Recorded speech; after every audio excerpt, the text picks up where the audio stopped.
will help, as I said, SMEs to expand into new markets. For example, developing innovative packaging and product formats. Think in food processing, in fishery, vacuum-sealed lobster tails or flash-frozen crab clusters, tailored for high-demand European markets. But it'll also help strengthen supply chains as businesses upgrade their cold storage and live holding systems.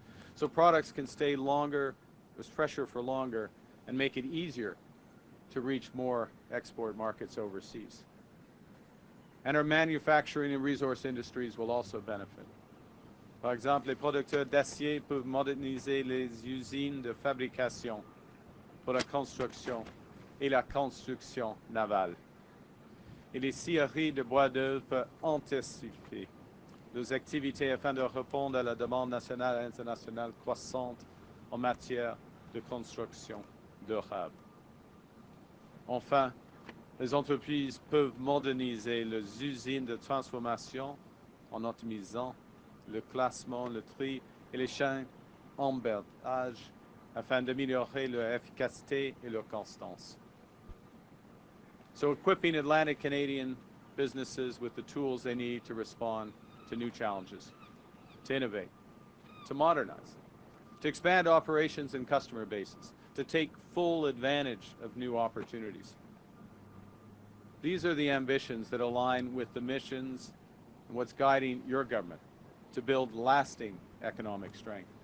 It's what Premier Hogan's government is focused on. Now, we recognize that we're only going to realize these opportunities if we act. And you know, that can be tough in times like this. Changes in the global economy. This isn't just a phase, it's not just a transition, it's a rupture. It's a fundamental change that's happening in a very short period of time. And that rupture brings immense uncertainty.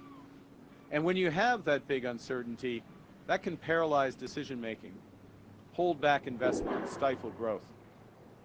But this is not the time to delay and hope for the best. Hope is not a strategy. It's time, as I said earlier, to control what we can control. The products we buy in Canada. Taking the time so our businesses can have what they need to adjust to new realities. Getting capital to our businesses so they can retool and find new markets. And getting our workers, helping them have the skills they need for the future. Because when our businesses take calculated risks rather than face unknowable uncertainties, our builders, our innovators, our entrepreneurs thrive, and all of Atlantic Canada and the whole of the country rises with them, with higher wages and a brighter future. The people of this province, from their history, know better than anyone how precarious an industry can be. You know that the forces can change overnight and change everything. We are clear-eyed. Canada's new government is clear-eyed about the scale and the speed of the forces currently at play outside our shores. So we're empowering Canadians to shape our own destiny, to build the future we want, an economic future that's not reliant on one trading partner, but built on strong Canadian industries, powered by strong Canadian demand, and bolstered by new international trading partners. So we're making the major investments to ensure our industries, our businesses can bridge to that future, seize opportunities, so we can create that rising tide that lifts all boats. A global leader in food, in fishing, in shipping, in defense, in IT, and in energy. Because Canada has what the world needs, and we have the values to which the world aspires.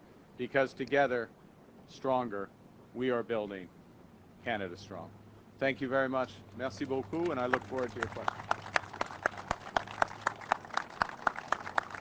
Thank you, Prime Minister. We'll now begin the question period. We'll start with question. Go ahead. Heather Gillis with CBC News. Hi. Prime Minister, how do you plan to pay for these support measures? Will it be adding to the deficit or through cutting programs? So the measures we're taking, the Strategic Response Fund, liquidity so that businesses can pivot to grow, What I'm talking about principally today, the Regional Tariff Response Initiative, $80 million for Atlantic Canadian small, medium-sized enterprises so they can invest in the future. Those are investments. Those are proud investments. They're ambition investments for the